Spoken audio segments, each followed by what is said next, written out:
Hello दोस्तों, नमस्कार। सबसे पहले आप लोगों के लिए एक सुविचार बता रहे हैं। ब्लैक कलर भावनात्मक रूप से बुरा होता है। कहते हैं कि ब्लैक कलर भावनात्मक रूप से बुरा होता है, लेकिन हर ब्लैक बोर्ड स्टूडेंट की ज़िंदगी ब्राइट बनाता है। ब्लैक कलर भावनात्मक रूप से बुरा होता है, लेकिन हर ब्लैक बोर्ड स्टूडेंट की ज़िंदगी ब्राइट बनाता है। यह कथन, यह सुविचार एपीजे अब्दुल कलाम जी का है। तो अब हम आप लोगों के लिए एक प्रश्न का उत्तर बताते हैं। प्रश्न है हमारा, धातु एवं अधातु के भौतिक गुणों में तुलना कीजिए। और यह प्रश्न परीक्षा की दृष्टि से बहुत महत्वपूर्ण है, क्योंकि यह बार बार परीक्षा में आता है और 3 या 4 नंबर में ज़रूर आता है। तो हमारा पहला अंतर है धातु। देखिए, धातुएं सामान्य ताप पर ठोस होती हैं, परंतु केवल पारा सामान्य ताप पर तरल अवस्था में पाया जाता है। पारा एक ऐसी धातु है जो सामान्य ताप पर तरल अवस्था में होता है, लेकिन सामान्यतः सभी धातुएं ठोस अवस्था में होती हैं। अधातुएं सामान्य ताप पर तीनों अवस्थाओं में पाई जाती हैं: ठोस, द्रव, गैस।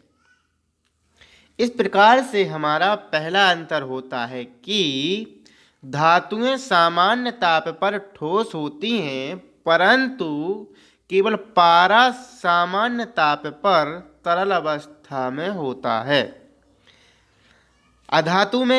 अधातु सामान्य ताप पर तीनों अवस्थाओं में पाई जाती हैं।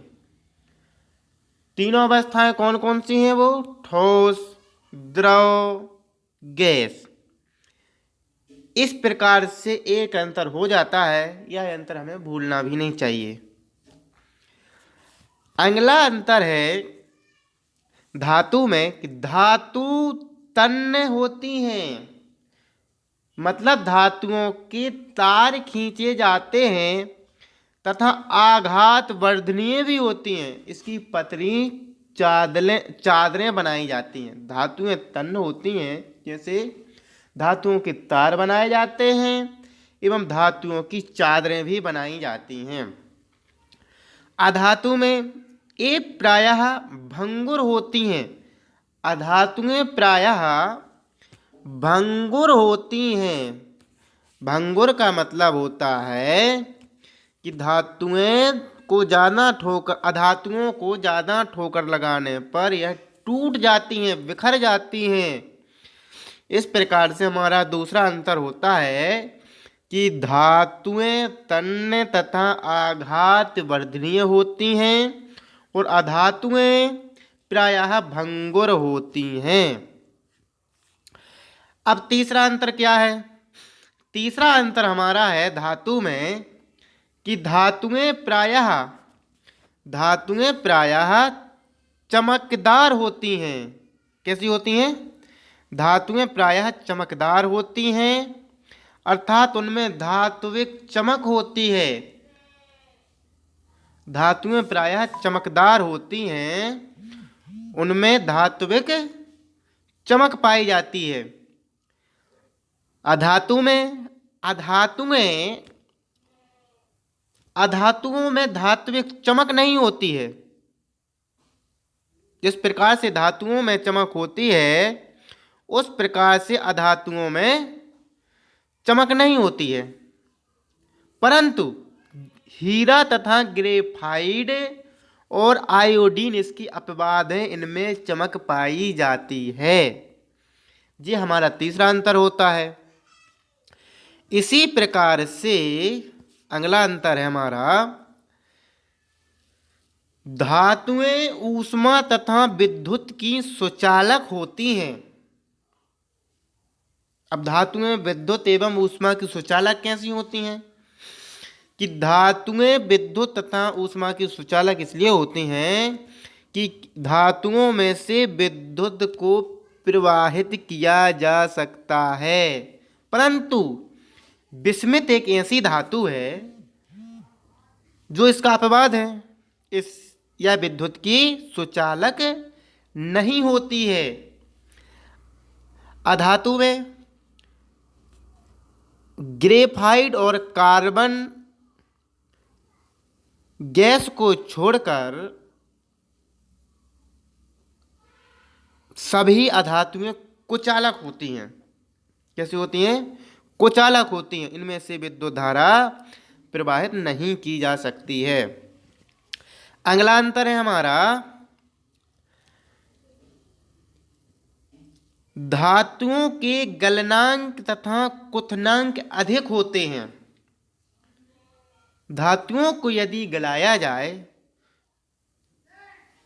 तो इनका तापमान अधिक होता है, ये अधिक तापमान पर गलती हैं, लेकिन अधातुओं के गलनांक तथा क्वथनांक कम होते हैं, जो सामान्यतः कम तापमान पर गल जाती हैं। अगला है 6वां नंबर का अंतर है धातुएं अधिकांशतः कठोर होती हैं। कैसी होती हैं? धातुएं अधिकांशतः कठोर होती हैं, परंतु पारा द्रव धातु है। कोई बात नहीं, इसका अपवाद है। अधातुएं ठोस, द्रव, गैस तीनों अवस्थाओं में मिलती हैं।